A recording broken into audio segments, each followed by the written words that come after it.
basically, for the people who are on here that don't know me, I'm Varney. I help people with complex PTSD, soul loss, dissociation. All of those are very, very similar. You know, they're very, very the same things. And I learn them to people to trust, because you find that trust is a big thing with complex PTSD, soul loss, dissociation. You don't trust yourself, you don't trust others. To have that amazing spiritual connection with yourselves and with others, you know, have that beautiful relationship that you really want to have with yourself and others also, and letting go of that fear. You know, I also teach people globally about spiritual modalities and energy, and you connect them to their own power, and that's in everyone, really. You know, that's basically what I do. So let's get on with this. So today, as I say, I'm going to discuss self-regulation with from trauma. And a lot of people who I'm going to just discuss a wee bit about complex post-traumatic stress disorder, C-Ptsd, which is closely related to PTSD. So basically, if a person's diagnosed with a condition, they may experience, hi Matthew, how you doing, darling? They may experience additional symptoms to those that define PTSD. So what I understand, and remember, these are my opinions, they're well researched. I do a lot of research, a lot of work on what I believe in, and I always bring a spiritual element to it. Yeah. So as I say, PTSD is an anxiety disorder. It can develop after a person experiences a traumatic event. Yeah, Christine, yeah, that's me. No trust leads to failure. Yeah, been there, Christine, really have. The trust is a massive issue, and you don't, some people don't even realize that they have this trust issue, you know, they don't even realize it. So as I say, PTSD, you know, is classed as an anxiety disorder. It can develop after the person experiences a traumatic event. And a doctor may diagnose complex PTSD if a person has experienced prolonged and repeated trauma over a period of months or years. Now, complex PTSD, what I've realized is some people can get it muddled up and think you can only get it in childhood. Crap. You can have complex PTSD from an abusive relationship. You can have complex PTSD from when those symptoms and behaviors are you're looking at, when you're looking at treatment options and the recovery process, it can really come from something that has been traumatic in your life, regardless of your age, and regardless of what the trauma is or the abuse is. It could just be, as the complex PTSD is why you don't know you've got it, is because it just it has these behaviors and these symptoms that you just don't even realize. You know something's not right, but you don't understand what. Hi, Sybil, how you doing? Let me see what Matt is saying. I've been diagnosed and I'm being treated by the VA for PTSD. Yes, it's a big thing, PTSD, especially so many people have it. So many people with PTSD. And the symptoms of PTSD can obviously arise from traumatic event.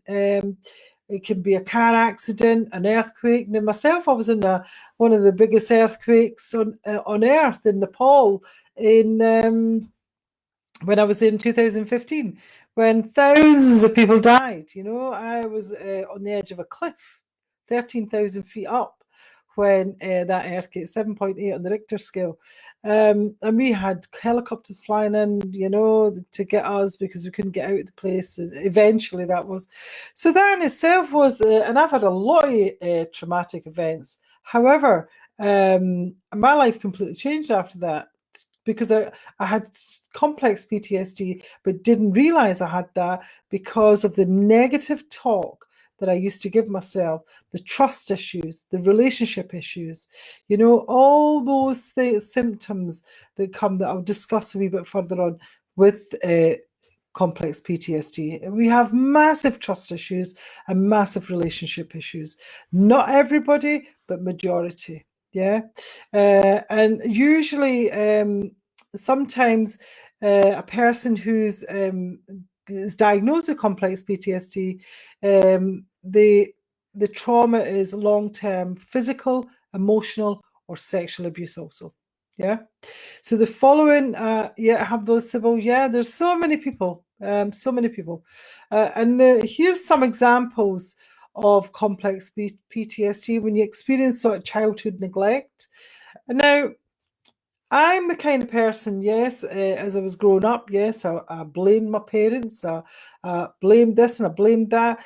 But the thing is, when you do self-regulation and you do that healing, I actually look at it now from a different perspective. And that different perspective is that actually it gave me spiritual strength. It gave me a lot of resilience and a lot of strength that from my life, from my childhood, because I had a very adverse childhood. Yeah. So Matthew says, mine is from helicopter accident, childhood abuse and combat action. Yeah. So yours is compounded there, Matthew. Yeah. And you can, so from complex PTSD, you can experience childhood neglect, other types of abuse early in life. You can, from domestic abuse, from human trafficking, being in the war, being a prisoner of war, and anything that's affected by war as well. And complex PTSD is relative recent concept, you know, is because, and the reason for that is because it's got a variable nature. Yeah. Not two people are the same with the same diagnosis. Yeah. And because of its variable nature, healthcare professionals may instead diagnose another condition, which is called borderline personality disorder. Yeah. And there's been quite a bit of research into this that have identified areas of substantial overlap between complex PTSD and borderline personality disorder. Yeah. And what you'll find a lot of the times also with this is OCD. You'll find that there's a big thing of OCD. You know, you've got to get that clean. You've got to get that that thing exactly how it needs to be. Who agrees with me on these? Hi, Lilianne. How you doing, darling? Lovely to see you. Kristen says I had to do the exact same thing. Yeah, yeah, yeah. I'm getting a lot of waves there, so that tells me I'm on the right path. Let me get a wee drink here because I'm getting dry mouthed here. Okay, so thought I was going to fall there. And as I say, there's been a lot of research, but it's just recent, you know, it really is just recent. And a study from 2014 reported that people with complex PTSD had consistently negative self-conceptions. Yeah. While people with borderline personality disorder had self-conceptions that were unstable and changing. Yeah. You get the difference of that? Yes, definitely. Anne-Marie says, yep, completely. Sybil, I totally agree. Christina, totally agree. Yep, I agree completely. Totally, yeah. So people with complex PTSD may experience difficulties with relationships massively. You know, that's a really big one. They tend to avoid others and may feel a lack of connection. Now, that lack of connection could even be from themselves, that they don't have that connection, and definitely from others. And if it's a love relationship, if it's a, you know, a partner relationship, what have you, what I feel, what I hear from people and from myself, not now though, but I used to, is I used to, you know, I would pick partners that were couldn't emotionally attach, you know, not that there was very many, but they just weren't, yeah. And the thing is, there were very few and far between, Sybil, yeah. So I still class myself as being single because I never stayed with anyone, you know, in 26 years. So you've been alone for 25 years, Sybil. Totally get it, my darling. Totally get it. Because there's so much fear. There is a big bit of fear around that, because you don't want to be hurt again. You don't want that trauma, that abuse. You don't want that to be there again. You know, you don't even realize that that's actually happening. It's just there. You know, you go from one volatile relationship to another. And what I'm saying relationship is, you don't bring that, like, for instance, with me, it was I never brought the relationship nowhere near my children, or it was always when it was somebody that wasn't emotionally, they couldn't emotionally do that. Yes, so traumatic, Sybil. Yeah. You wonder why I'm looking up here, because my phone's up here and I can see. First got married at 46 years. Well done, Sandra. Whoop de woo. Love it. Love it. Yeah, you put up a block. Yeah, completely. And it's a wall. I mean, it's a thick, you know, it's like the wall of China. I used to always laugh when I was really young, that I had that wall of China around me. And also so you can hurt other people as well, because you felt it was your fault. You know, it was your fault for that trauma and what have you. Matthew says, causes major trust issues until we can figure out how to open our hearts to others again. Yes. Sandra says, could not commit before. Me too. Stay for about 2 years and then run. Yep. That's what we tend to do, I'm afraid. Yes. Until you actually connect yourself back up. And I'll speak about that later as well. So I will. So borderline personality disorder, it can cause a person to swing between idolizing and undervaluing others, resulting in relationship difficulties. Whilst complex PTSD, you'll experience difficulties in relationships, because you tend to avoid others. That you have that lack of connection. Do you know what I mean? And it's possible for the person with the borderline personality disorder also to experience complex PTSD. Yeah. And the combination may result in additional symptoms. So this is why it's quite hard for doctors and what have you to go and put like a one prognosis. Doesn't work. Hi, Jacqueline. My walls are high and I'm safe in my fortress. Yeah, but the thing is, the most growth, Jacqueline, and I'm only talking from experience here because I used to be like that myself, darling, is the most growth that you'll have is when you actually let that fortress open and those walls come down. And that is where you'll get your most growth, massively, because you have to learn to trust yourself again. Not so much the other person, it's more about trusting yourself, you know? And so also the person with complex PTSD may experience symptoms in addition to those that characterize PTSD. So common symptoms of PTSD and complex PTSD include reliving the trauma through flashbacks and nightmares. And if you've got any of these symptoms, guys, let me know in the comments, yeah?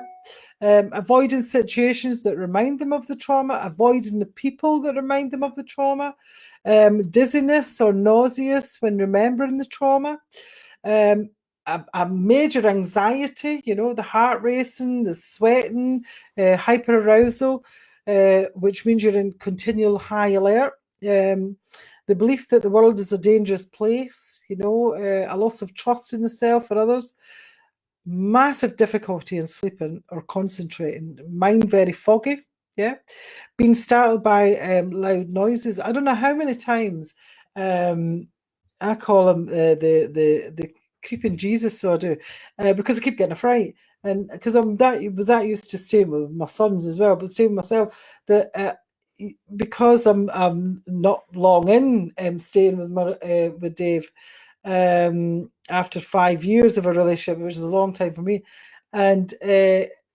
forget, and he comes in, and I get the fright, and I'm always jumping, you know, I'm always jumping, and that's a big one for me, you know. So Janice says my fiance doesn't even know about my childhood. Yeah, because sometimes we're too shameful. We're very ashamed of it, and we don't want to bring it up, you know. But sometimes talking about it, Jacqueline, just releases. It does release. Matthew says, I share my walls with a therapy group once a week. I also work with another healer to release those blockages. Good. Keeps us from ascending. Yes, totally, Matthew. And people with PTSD or complex PTSD may also experience a negative self-view.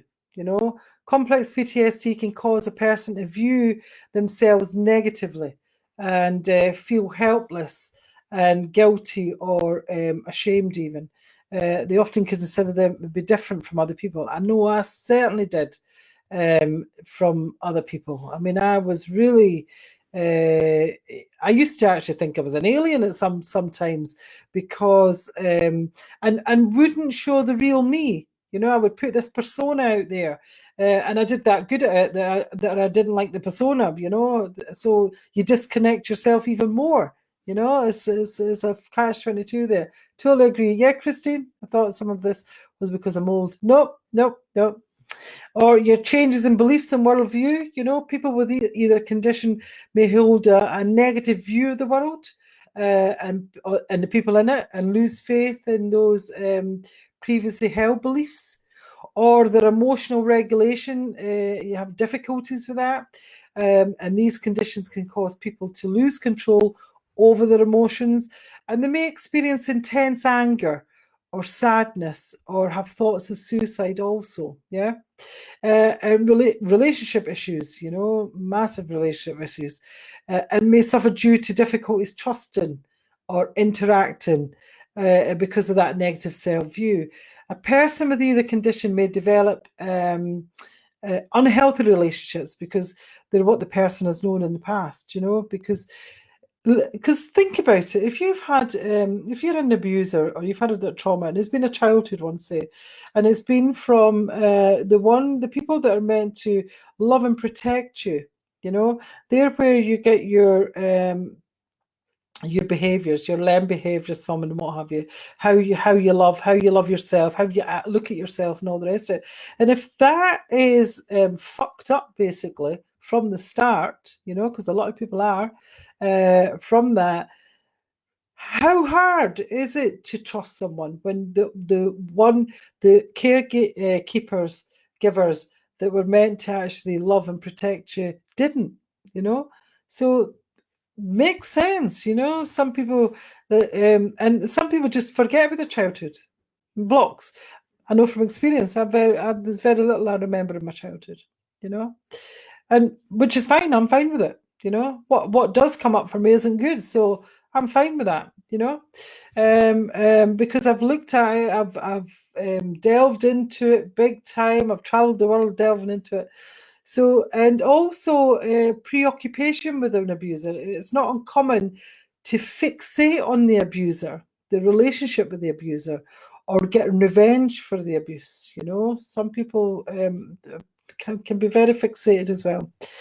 And symptoms of complex PTSD can really vary, and they may change over time. You know, having complex PTSD can be frightening, but also it's just part of life. It's just, you know, there's something not right there, but you don't know what it is, you know. And it can really cause feelings of alienation and isolation. It really can.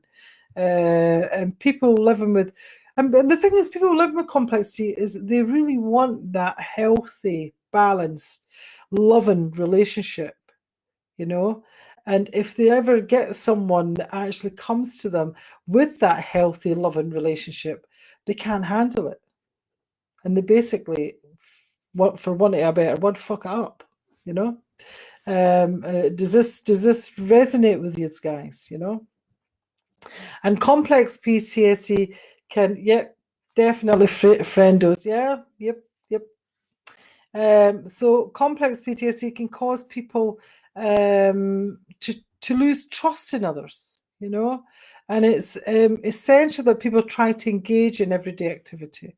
This can be a key step for people working towards leading healthy, balanced lives, you know. And these activities may include exercise regularly, find a job, because a lot of people, you know, they just can't get out there. They can't, they're barricaded in their house, in their room, what have you, and it's hard for them to go and find that job, you know. Matthew says it causes suppressed emotions that stop you in your tracks, making it impossible to move forward and the pain is healed. Yes, I mean, there's so many, it's so true, Matthew. And not only that, there is so many people that has PTSD, complex PTSD, whichever, and they psych themselves up to go out, maybe even to just visit a friend, even. Yeah, they'll psych themselves up. They'll get in the car. They get to the friend's house, and the symptoms just all come out. There's shaky palms, the heart races. They're looking about to see if they're in danger, and then they go back home. They can't do it, and that's a friend. They just can't do it. Matthew, if the problem happens at age 6, the portion of us is stuck at the age 6 until healed. Yep, completely. Yep, totally, my dear. And okay. So anyway, so make new friends, go into groups. But what I would say is don't go into groups that actually, because there's a lot of groups out there that can be quite negative. They can be quite negative. They can really bring it down even further, and you're zoning into all the things. So make sure it's a quite an upbeat group. There's healing stuff in there. I run a group, Spiritual Intuitions and Healings. If anybody wants to come over to it, feel free, come over. We do hypnosis, meditations, healing practices, talk about all this kind of stuff. It's a great group. It's a closed group, private, and I just love it. So I do. So Christian says, when you don't feel worthy, you can't have anything good. Yes. The thing is just releasing that unworthiness. And I'm going to speak about that later. Yeah. So take up a hobby, try a new hobby, socialize with old friends if these relationships were healthy. Just really and try and what you're doing there is you're trying to build up that trust. It's all about building that trust up, those feelings of trust in others and in yourself, so that you can develop those feelings of trust. Yeah. So, and that can take time, particularly in healthy relationships with family and friends, which is a positive step. It really is. And recovering from complex PTSD can take a bit of time. Because think about it, you've lived with it all your life. Well, not all your life, but a huge portion of your life. And for some people, the condition poses lifelong challenges. There's therapy. There is medication there. I don't believe in medication because I think there's other ways you can do it. And lifestyle changes. People can manage their symptoms and enjoy a good quality of life. And before I go into the self-regulation practices that I've got there, I actually had a wonderful dream the other day. Yes, last night actually it was. And I went to bed last night and went, I really want to help people with complex PTSD, with solace, with dissociation, but I want to help a lot of people to do this. How can I do this? And I'm all about awakening. I'm very spiritual and love the spirituality, because that's what healed me, was connecting to that spirit, my spiritual self. And even though I feared what other people thought of me, because a judgment is a big thing with complex PTSD, you've always got that fear of being judged, not showing your true self, trying to be someone that you're not. And I wanted to have a program that would really help people at a deep, profound level, a really deep, profound level. And I was given this program, or The Awakening it's called. And it's great because I've had a couple of people book on it today. And I just, this morning, I woke up with it. And it's basically what it is it's you connecting back to yourself at a deep level, spiritual level, and also you're looking at this feeling of not being good enough. Yeah. And we connect all that back up. We connect to the spirit realm. We connect you to the mind, the body, and the spirit. Because a lot of times, what actually happens with complex PTSD and PTSD is kept in the body, in the muscle. You're tight, you're tense, and it's kept in those muscles.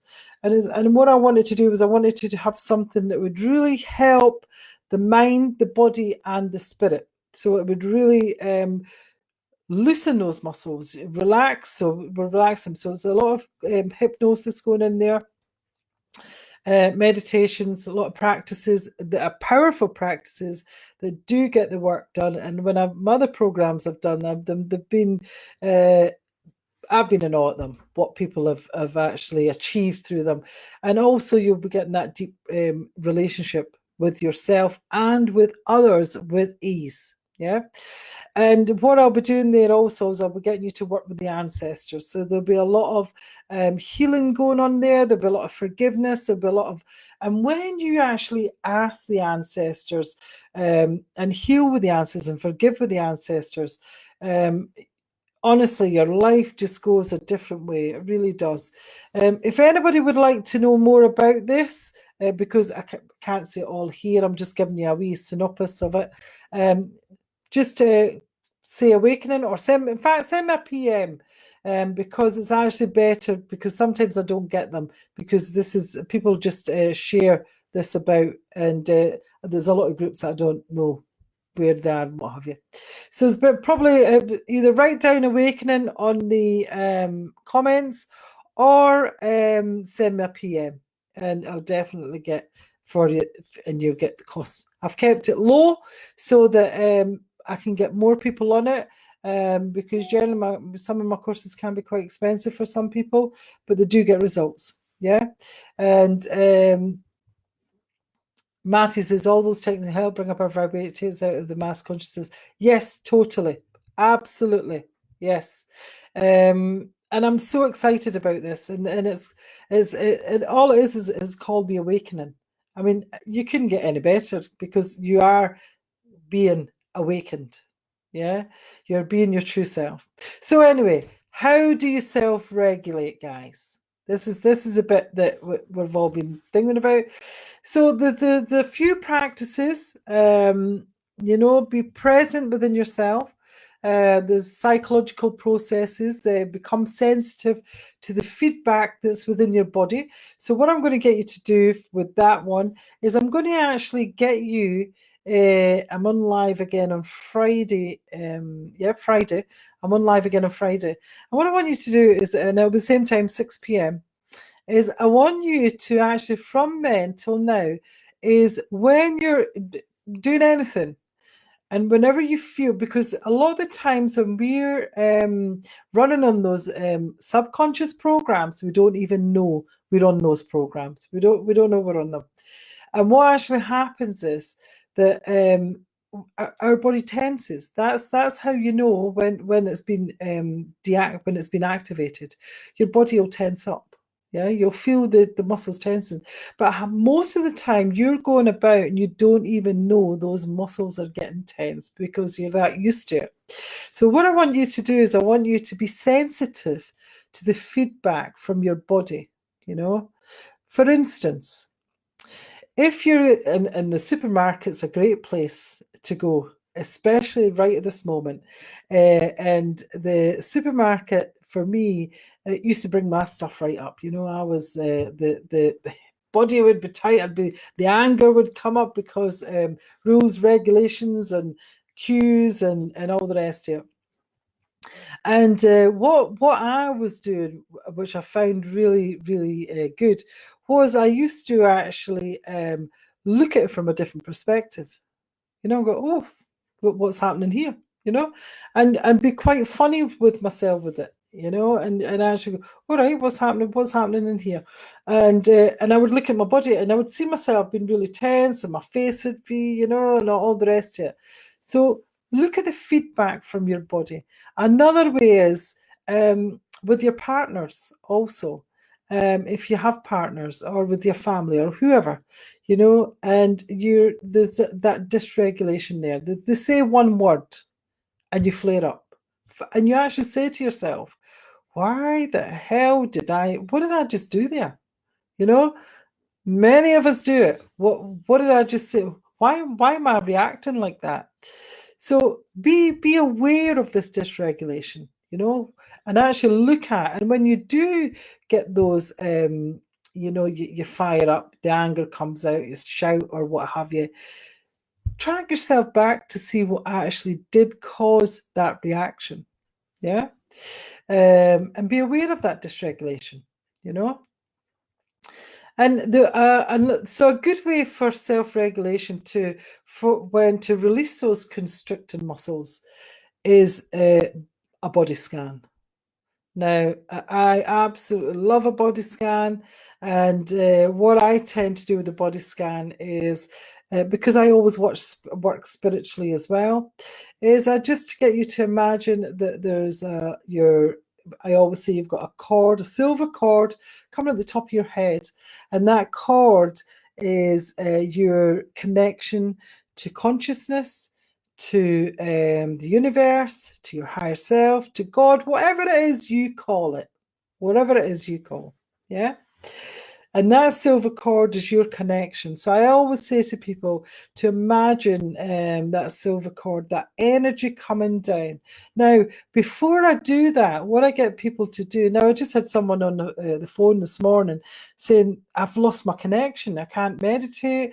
My energy's all over the place, blah, blah, blah, blah, blah. What do I do? And this is what I showed her to do is just with the hands, push the thumb into there. I've showed a few use this, and in there. So you're pushing it. What you're doing is you're accessing the energy. You're then going to put some pressure on the fingers, and you'll feel the energy coming in here. Yeah, you'll feel that energy, and it's like, it's like a vibration, and you'll feel the energy coming out here also. And what I tell people to do is bring this one into yourself. So you're breathing that energy in. You're breathing it into yourself. You still have got this hand, this hand. And me just doing that, I can feel my whole body completely relaxing. Yeah. And what I do is I imagine that energy coming down the spiritual cord and breathe in. Just have a nice big relaxing breath. And imagine that energy. You could think of a color. I always think of a golden or a white energy or a silver energy. It's going down and it's going into the energy field. So it's going into your energy centers, going into the top of your head, into the third eye, and just relaxing everything down. Going into the throat. The jaw and the throat is where we keep a lot of this tension, massively. Yeah. And just allow that energy to come all the way down into the heart. And just expand that heart out, front and back. Coming down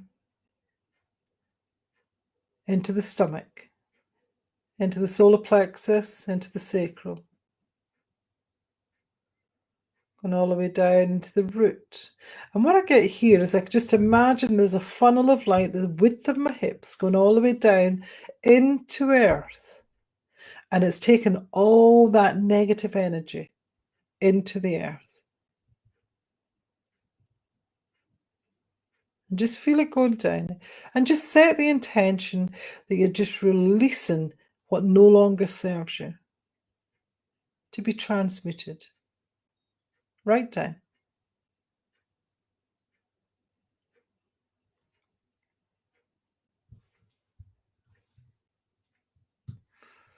And then just have it going all the way down.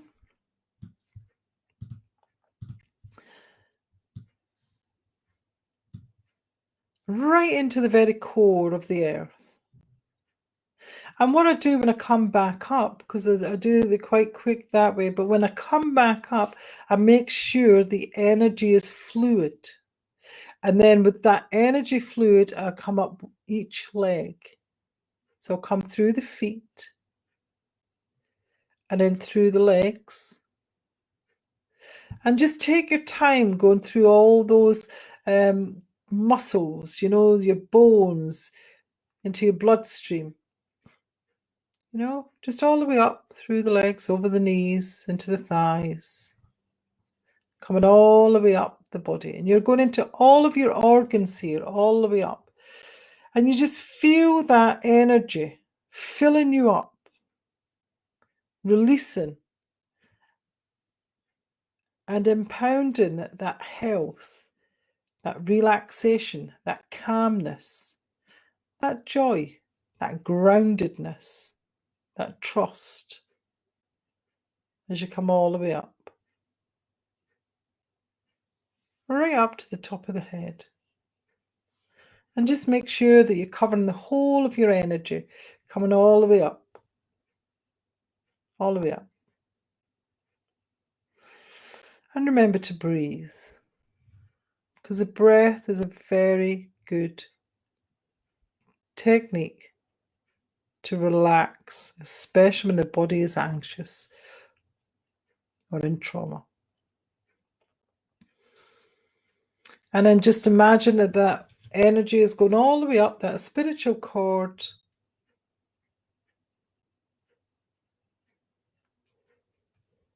And just take a nice big deep breath out.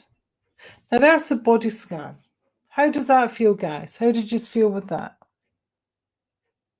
Let me know in the comments. And then we have the breathing. So many people forget about the breath.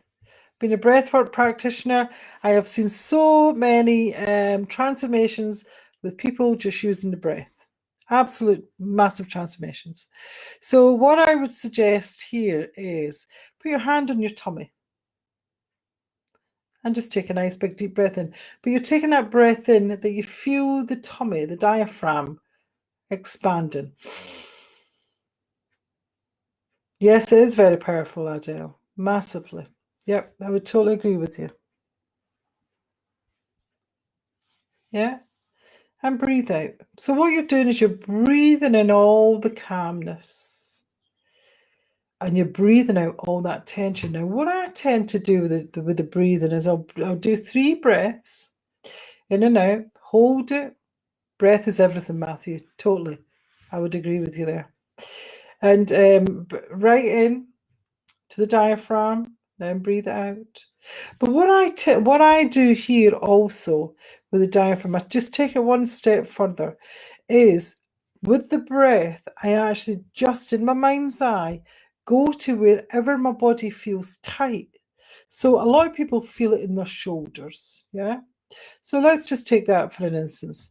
So what I'll do is I'll breathe into the diaphragm in my mind's eye, I'll breathe out. And the next time I breathe in, I'll breathe as if I'm going into the shoulders.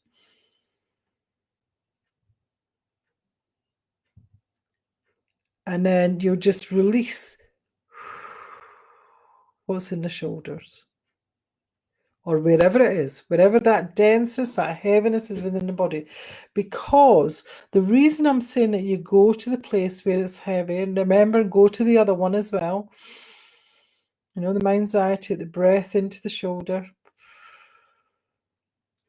And you'll feel it. You will feel it. You'll feel your shoulders coming down.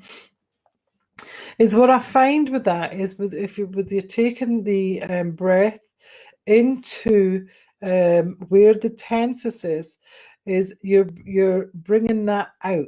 You're bringing that tension. You're allowing that tension to be. So you're becoming aware of it. So you're allowing that tension to just be released. Yeah, and you can do this as many times as you wish. Many times as needed. And also, what I've found with anybody with PTSD, C-Ptsd, soul loss, dissociation, whatever you want to call, whatever you want to call it, is that you find that you cannot have C-Ptsd, PTSD, soul loss, and all the rest of it if you have no tightness, heaviness in your muscles.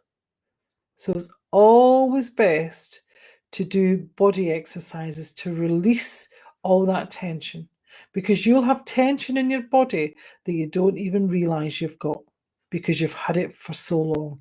Tree is another good, TRE is a very good thing, especially for war veterans, people who've been in the army and things like that. or who've been in trauma. The way that tree works is that you're basically, think of an animal. When an animal's in fight or flight, they freeze. They tend to freeze, and then they're okay. Everything's okay. But with us, what we tend to do is freeze, and we keep it like that. So we keep that tightness, that way that we're thinking. And what it happens is it just compounds into the muscles, and it can cause anxiety. Yeah. So it's always good to keep those muscles in your body relaxed all the way through your encounter. So and then you've got peripheral vision, and I do this with kids and adults, but I show kids is to find a spot. Look straight ahead of yourself and just find a spot that you can just keep your eyes on, and don't move your eyes. But your peripheral vision, you'll actually, although your eyes are staying there, your peripheral vision is actually moving around, so you can see the other side of you can see all around here. I could see around there, yeah? But I'm keeping my eyes there. And what that is doing is it's bringing you into the present moment. It's bringing you, because when you've got anxiety, worry, you're either in the past or you're in the future. You're thinking about something or you're worrying about something when that's happening. Whereas the peripheral vision, what it does is it brings you back into the present moment, so that you're having to take your mind off that worry or the anxiety of the past or the future. Yeah. So what I'd like you to do is,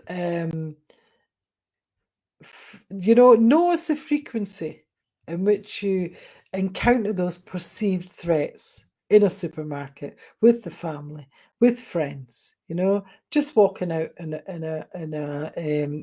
the park, whatever. And notice how often that your muscle release, they get tense without you realizing. And I think you'll be really surprised at those constricted muscles. You really will. Any questions, guys? Any questions for me?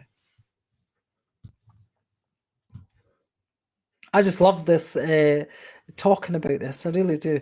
I think it's absolutely great that you can give people, because a lot of people don't know they've got it. A lot of people don't know that they have C-Ptsd, complex-ptsd, or because it goes undiagnosed.